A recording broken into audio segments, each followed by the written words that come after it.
Welcome to the Jackson Heights Cobra Cast and the Coach Wick Show. The Cobras advance in the playoffs after defeating Southeast Cherokee Lancers last week 58-0.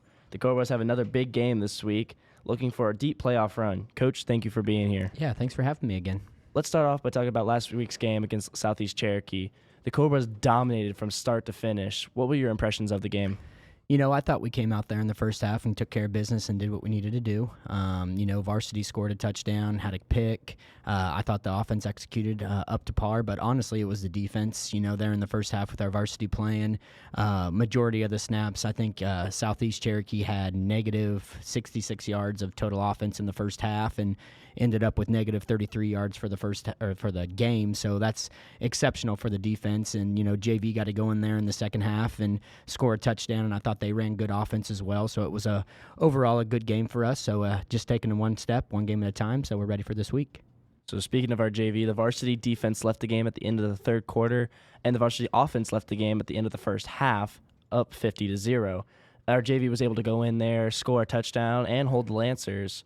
What does this show about the future of our team? It just shows that we're getting better each and every week, especially on that JV side of the football, and that just comes from, practice. They're going up against arguably one of the better offenses and better defenses in the state right now, so there's nothing to do but get better in practice. And during the course of the year, from game 1 to game 4, I think the JV got really, really good, a lot better than they did at the beginning of the year. I wish we would have played Riverside again at the end of the year compared to the beginning of the year, because I think that would have been a different result as well. And really, we're just as good as our JV, because they're the ones that give us looks there in the course of practice, and they're the unsung heroes of the team because they don't get a lot of recognition, but they come in and day out and work as hard as they can in practice to make our varsity better.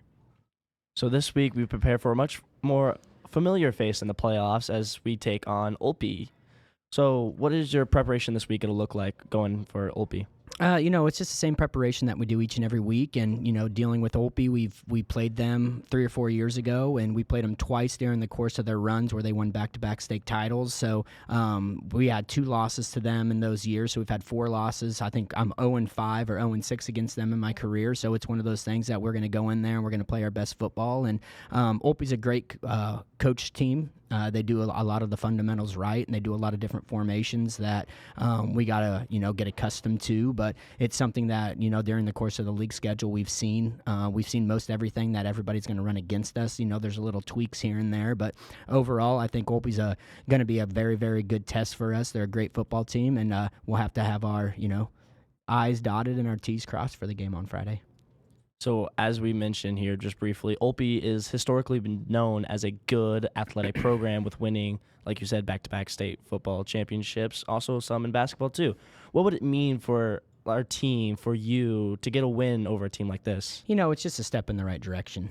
We beat a good Riverside team this year. We competed with a great Rossville team last year. It's just a step for the program, just a win for the program, a win that can put Jackson Heights more on the map. Like you said, Olpe's been a perennial power, winning those back-to-back state titles in football and then winning a basketball state title last year and probably the odds-on favorite to win it again this year in the 1A level when dealing with basketball. But they're just a great program. They're a program that you want to emulate, and you want your program to be like just a consistent winner, a consistent playoff contender, and making consistent deep runs into the playoffs. So it would be a good program win for us. But like I said, we're just trying to take a 1-0 mentality, really working on ourselves this week, and just going into the game looking to execute and get better.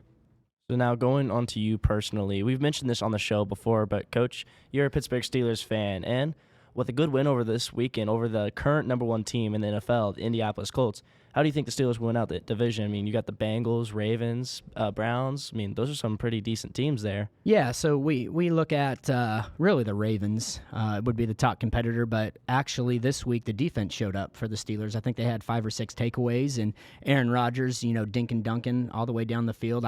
Our vertical passing game has to get better.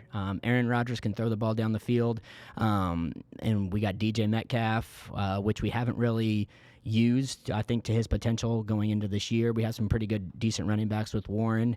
But honestly, the defense just has to play better. I think when you got the Bengals in there, that with a backup quarterback, you got the Browns in there with a backup quarterback, and, Joe Flacco went to the Cincinnati and then came out and beat Pittsburgh. So it's one of those things where any given week and on Sunday night or Sunday football, you have to bring your A game. And they're the odds-on favorite right now to win the division, but there's a lot of football left to be played, and they have some good competition coming up for sure. But when you look at their losses, especially the Seahawks loss, they're playing great football right now. And really, I'll go back to it. It's just the steel curtain. We have to be ready for defense. Our defense has to pick up. J.J. Watt has to go out there. The linebackers have to play well.